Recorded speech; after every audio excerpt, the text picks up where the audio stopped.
welcome to our podcast, where we delve into the intriguing world of tropical cyclones. Today, we're discussing a fascinating research paper that explores the degree of gradient wind balance in these meteorological phenomena. Let's dive into the insights provided by this study. First, let's discuss what is a gradient. Imagine you're standing on a hilly terrain and you want to climb to the highest point. The gradient is like a compass guiding you towards the steepest onfield path. In calculus, the gradient plays a similar role for functions.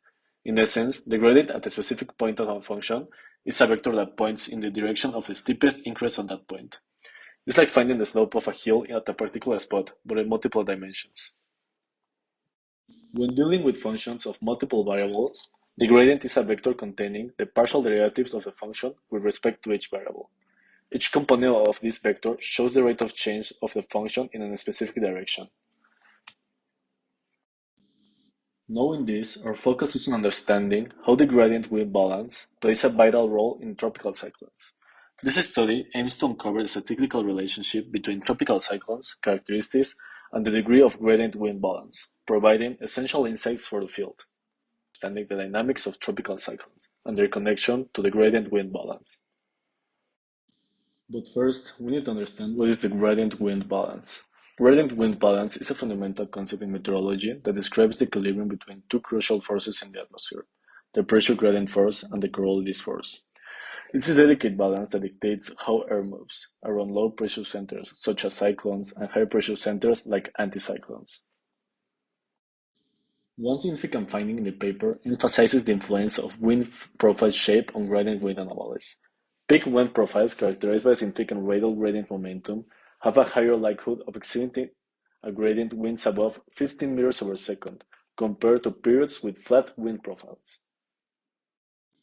The study acknowledges certain warnings and factors to consider. For instance, different types of sizes and uneven radial distributions of drop zones could introduce biases. However, the results remain consistent regardless of these factors, reinforcing the robustness of these findings. An important insight highlight is the significance of accurately representing the wind profile using a fitting function, such as the wind distribution relaxed function. This representation is crucial for precise gradient wind balance analysis, as opposed to using the polynomial function that might introduce artifacts.